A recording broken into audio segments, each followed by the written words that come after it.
करेंगे। सत्वेषु मित्रिं गुणेषु प्रमोदं क्लिष्टेषु जीवेषु कृपावरतु माध्यस्ते भावं विपरीतवृत्तो सदा ममात्मा विदधातु देव। जय बोलो अनंत सिद्ध परमेश्वर भगवान की जय। गुरुमुल्लाय देवादिदेव श्री कुंतुनाथ भगवान की परम पूज्य आचार्य गति गुरुदेव की परम पूज्य आचार्य सुंदर सागर जी गुरुदेव की परम पूज्य आलिका स्नेहवती माता जी की आलिका संघ की जिनवाणी माता की श्रीमद जैन धर्म की माता जी के चरणों में वंदना भी करते हुए तीनों साधुओं के चरणों में इच्छा भी करते हुए आगम के शब्दों को आपके समक्ष क्या पढ़ रहे हैं हम लोग? सामयिक पाठ। कितने श्लोक हो गए? 11। कितने हो गए? 11 हो गए। अभी तक किसको किसको मंगलाचरण याद हुआ है? किसी ने भी याद नहीं किया पूरा?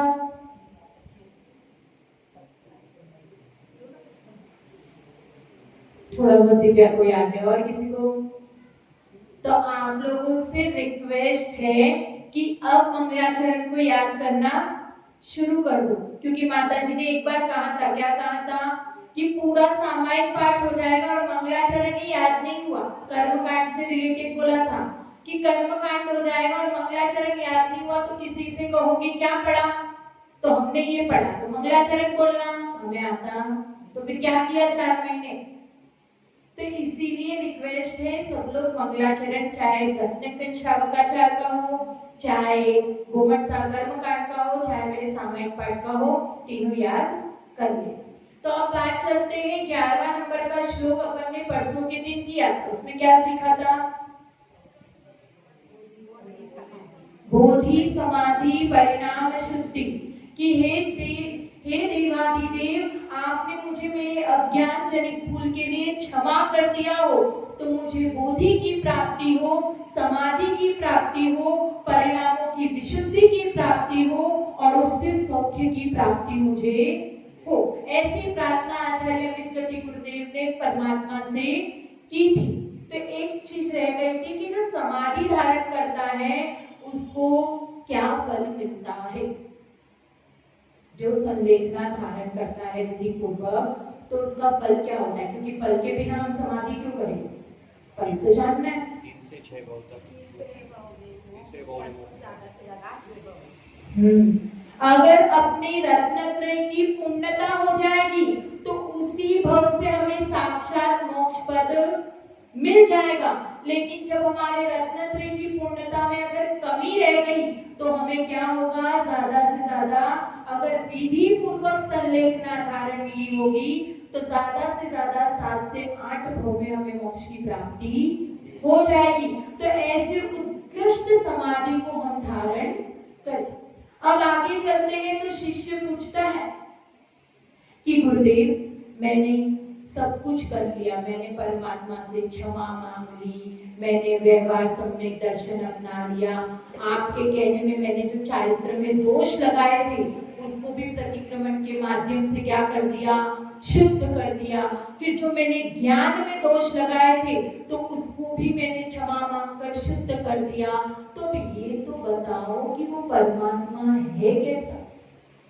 वो परमात्मा में क्या क्या गुण पाए जाते हैं, वो कैसा होता है, उसकी विशेषता के बारे में तो मुझे बता। तो आचार्य विद्गति गुरुदेव आगे का श्लोक लिख रहे हैं कि वो परमात्मा कैसा होता है।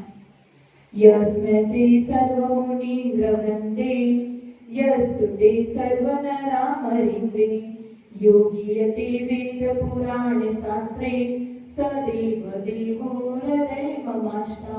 क्या कह रहे हैं? यह मतलब जो सर्व मुनीन्द्र वंदे, जो सर्व मुनियों के द्वारा क्या है? वंदित है। स्मृते, स्मरण किए जाते हैं। जो सर्व मुनियों के द्वारा क्या किए जाते हैं? स्मरण किए जाते हैं। यह सर्व नरामरेन्द्र स्तुते, और जो सर्व नरों के इंद्रों के द्वारा क्या किए जाते हैं?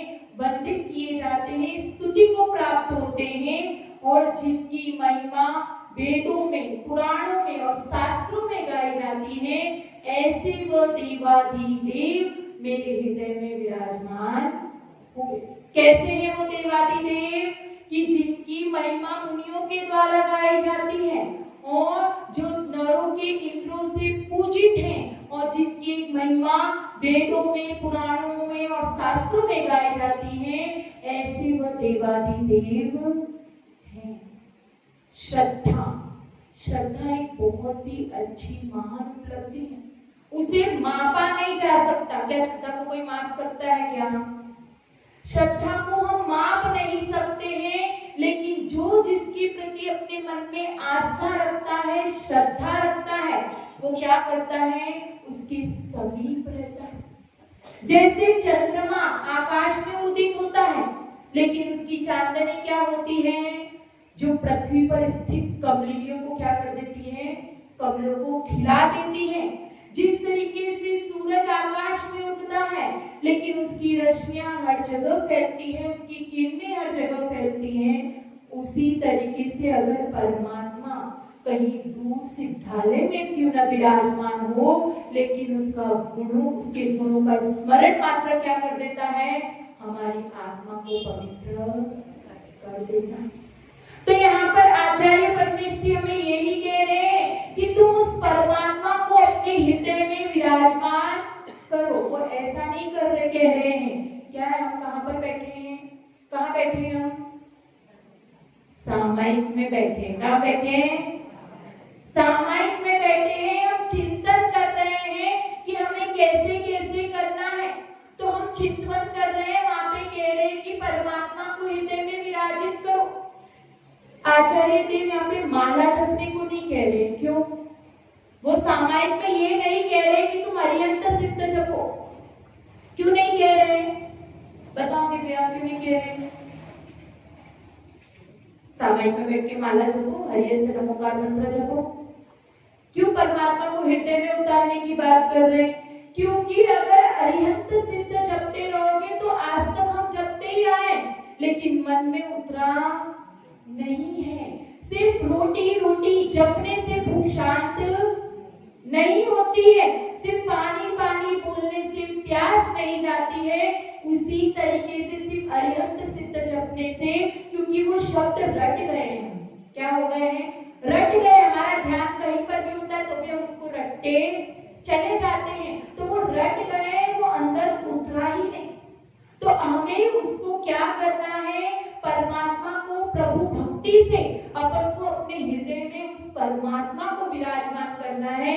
सिर्फ शब्दों को रटने से काम नहीं चलेगा, क्योंकि युगों युगों से, जन्म जन्मांतरों से हम क्या कर रहे हैं? भक्ति करते आ रहे हैं, लेकिन सत्संग अभी तक हुआ नहीं है। हमारा सत्संग अभी तक अधूरा है। ये तो बात उसी तरह से है जैसे कि स्कूल में बच्चे पढ़ते हैं, एक लड़का और एक लड़की होती है, एक बालक और बालिका होती है, तो वो क्या करते हैं? एक दूसरे को जानते हैं, पहचानते हैं, साथ में पढ़ते हैं, साथ में बैठते हैं, लेकिन उनका क्या है? अभी परिचय हुआ है, सिर्फ जानते हैं और कुछ भी नहीं। लेकिन जैसे ही उन्हीं बच्चों का जब रिश्ता पक्का हो जाता है, वो विवाह के बंधन में बंध जाते हैं, तब क्या होता है? तब क्या होता है? तब आत्मीयता प्रकट होती है, और आत्मीयता मतलब संबंध स्थापित हो जाता है, और संबंध स्थापित होने के बाद में आपस में प्रेम होने लगता है। इसी तरह से संबंध, क्या बता रहे हैं? परिचय और संबंध में अंतर है, संबंध और प्रेम में भी अंतर है। मतलब वो बच्चे से पहले जानते थे, लेकिन जब वो संबंध हुआ तो उनमें प्रेम स्थापित हुआ। उसी प्रकार से हमारा भी परमात्मा से परिचय तो है, लेकिन अभी तक उनके साथ में संबंध नहीं हुआ है, और संबंध नहीं हुआ है तो हमारा उनके साथ में प्रेम भी अभी तक नहीं हुआ है। तो आचार्य विद्युति गुरुदेव यही कह रहे हैं कि हे परमात्मा, मेरे हृदय में आके विराजमान हो। क्यों? क्योंकि आप ही मेरे अंदर जो परमात्मा शक्ति रूप से स्थापित है, सबके अंदर है कि नहीं परमात्मा? सबके अंदर अपना अपना परमात्मा शक्ति रूप से स्थापित स्थापित है, लेकिन उसको जगाने के लिए दूसरे परमात्मा की आवश्यकता है, क्योंकि हाथी को हाथी ही बाहर निकाल सकता है। मतलब क्या हुआ कि एक समय की बात है, दलदल में एक हाथी फंस गया। क्यों? क्योंकि वो गया था बेचारा पानी पीने के लिए, तो वहां पे वो घटना का शिकार हो गया। अब वो जैसे ही फंसा तो जितना निकलने की कोशिश करता था उतना क्या होता था, वो और ही अंदर फंसता चला जाता था। अब उसने अपनी सूंड उठाकर जोर जोर से चिल्लाना प्रारंभ किया और मदद के लिए पुकारा, अपनी आवाज में बोलकर नहीं पुकारा।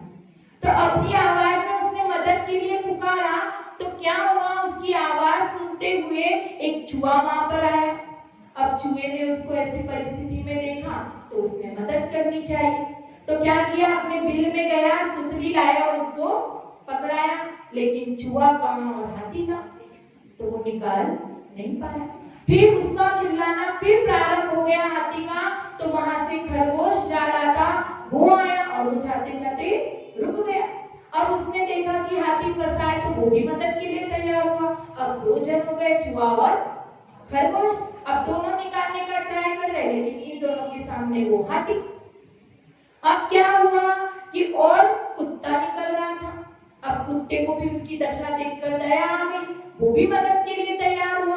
अब तीनों तैयार हुए, लेकिन फिर भी हाथी को बाहर नहीं निकाल सके। अब वहां से एक मनुष्य गुजरा। अब जैसे ही उस मनुष्य ने उस हाथी को ऐसे देखा तो क्या कहने लगा, मदद करने लगा या सुनाने लगा? उसका भाषण देना शुरू हो गया कि तुम इतने टाइम से जंगल में रह रहे हो, तुम्हें पता नहीं है कौन सी चीज कहां पर है, या दलदल होगा, तुम्हें दिखता नहीं है, सोच समझ कर आना चाहिए था। अब खुद तो अपनी करने का फल, वो उपदेश देना प्रारंभ कर दिया, मदद करना तो। अब जैसे उसने ये सब कुछ बोला तो हाथी और परेशान हो गया, अब मैं क्या करूं, कैसे निकलूंगा, क्या करूंगा। फिर वो और जोर जोर से चिल्लाने लगा, तो वहां पर हाथी आया और हाथी ने क्या किया, उसे अपनी सूंड दी और उस हाथी को बाहर निकाल दिया। तो एक हाथी को एक हाथी ही बाहर निकाल सकता है, ना कुत्ते, मनुष्य, चूहा, खरगोश, कोई भी बाहर नहीं निकाल सकता। उसी प्रकार से अगर हम इस संसार के कीचड़ में, दलदल में फंसे हैं, तो हमें बाहर निकालने में कौन सक्षम है? वो वीतरागी दिगंबर गुरु ही हमें इस भवसागर से क्या कर सकते हैं, पार कर सकते हैं। वो परमात्मा की भक्ति, वो परमात्मा के प्रति श्रद्धा ही हमें इस संसार के कीचड़ से बाहर निकाल सकती है, क्योंकि परमात्मा ही दूसरे परमात्मा को क्या कर सकता है, उद्घाटित कर सकता है, उसको परमात्मा का रूप दे सकता है। तो यहाँ पर आचार्य विकृति गुरुदेव यही कह रहे हैं कि सोए हुए को कोई सोया हुआ नहीं जगा सकता, कोई बेहोश बीमार व्यक्ति को कोई बेहोश बीमार व्यक्ति ठीक नहीं कर सकता। उसी प्रकार से प्रार्थना करना हमें वो ही सिखा सकता है जो स्वयं प्रार्थना रत हो, जिसका जीवन स्वयं प्रार्थनामय हो। तो ऐसे वो जो ऋषि गणों के द्वारा स्तुति करने के योग्य है। पहला क्या दिया, सर्व मुनीन्द्र वंदे स्मरते, जो सर्व मुनिराजों के संगों के द्वारा। क्या मुनिराजों की परिभाषा अभी पढ़ी, कैसे होते हैं मुनि साधु? जो ज्ञान ध्यान और तप में लीन रहते हैं, जो सारे आरंभ और परिग्रह से रहित होते हैं, ऐसे साधुओं के द्वारा। और उनमें भी जो उत्कृष्ट है, जो ऊंचे पद पे है, वो कौन है? आचार्य परमेष्ठी। ऐसे आचार्यों के द्वारा, ऐसे गंधर्वों के द्वारा जो क्या किए जाते हैं, स्मरण किए जाते हैं, ऐसे वह देवाधिदेव। फिर नेक्स्ट विशेषण क्या दिया है, यह सर्व नरामरेंद्रे स्तुयते, मतलब जो सर्व नरों के इंद्र, नरों का इंद्र कौन है? चक्रवर्ती। तो जो सर्व नरों के इंद्रों का, मनुष्यों का जो इंद्र है चक्रवर्ती, और जो बाकी के इंद्रों से बंधित है, कितने देवों से देवाधिदेव वंदित होते हैं, इंद्रों से। शतेंद्र कौन कैसे है? कोई और बताएगा क्या? रुचिता, दिव्या, कोई 100 इंद्र कौन कौन से हैं? आप बताओ ना दिव्या, श्रुतिया, चलो प्रतिभा बताओ। पवनवासी देव के 40 इंद्र, वेंतरवासी देव के 32 इंद्र, कल्पवासी देव के 24 इंद्र, ज्योतिष देव के 2 इंद्र, सूर्य और चंद्रमा, मनुष्यों का 1 इंद्र चक्रवर्ती और तिरंजों का 1 इंद्र सिंह। समझ में आया? भवनवासी के 40 इंद्र, व्यंतरवासी के 32 इंद्र, कल्पवासी के 24 इंद्र और चक्रवर्ती जो मनुष्यों का इंद्र है और तिर्यंजों का इंद्र सिंह। ऐसे ज्योतिषी देव के 2 ऐसे जो 100 इंद्रों से पूजित है। कौन पूजित है ऐसे? 3 लोक के नाथ देवाधिदेव। ऐसे जो इनके द्वारा जो स्तुति किए जाते हैं, ऐसे इंद्रों के द्वारा जो स्तुति किए जाते हैं, जिनकी भक्ति की जाती है, ऐसे वह देवाधिदेव और जिनकी महिमा वेद में, पुराण में और शास्त्रों में गाई जाती है। हम क्या कहते हैं कि हम भगवान की भक्ति करने में, उनकी स्तुति करने में समर्थ नहीं है, हम आलस्य कर जाते हैं। लेकिन एक प्रसंग बताती हूँ जिसमें माता जो तीर्थंकर बालक को जन्म देने वाली माँ होती है, तो वो क्या करती है, उनकी देवियाँ क्या करती है, सेवा करती है, वैयावृत्ति करती है। तो तब वो तरह तरह के प्रश्न भी पूछती है। तो उसमें से एक देवी माता से पूछती है कि हे माता, इस मुख की शोभा किसमें है? क्या भोजन करने में इस मुख की शोभा है? तो माता के कंठ में तो क्या साक्षात सरस्वती विराजमान थी। उसने कहा कि बिना मुख वाले भी भोजन कर लेते हैं, तो इस मुख की शोभा भोजन करने में नहीं है। तो फिर पूछते हैं कि क्या राग द्वेष की व्यर्थ चर्चा करने में इस मुख की शोभा है? तो माता कहती है कि नहीं। तो फिर किसमें है इस मुख की शोभा? है जिनेंद्र भगवान 3 लोक के नाथ का गुणानुवाद करने में इस मुख की शोभा है। लेकिन हम क्या करते हैं, आलस्य कर जाते हैं। अपने शास्त्रों में मातुकाचार्य ने भक्तामर स्तोत्र में 4 नंबर के काव्य में कितनी अच्छी स्तुति की है। क्या कहा है?